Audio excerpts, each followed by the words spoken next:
Guys, after natin magawa, bukas kasi medyo madilim, ipapakita ko sa inyo kung paano yung nagawa ko.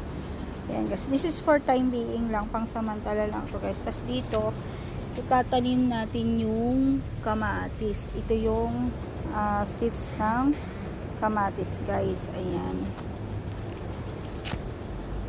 So medyo malikot yung camera. Ito yung seeds ng chili. And then, ayan, ginawa ko siyang ganyan para may gagapangan siya. Ayan guys. So ditong area na to is sili. Yung nursery niya, ginawa ko na ng taniman ng sili. And then the other side, puro tomato and palaya. Hey, get out! Hey, shh, do you see? Inaanhan ng pusa.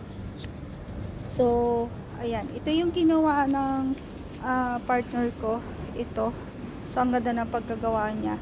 More on, sa akin kasi, diamond. Sa kanya is, ayan.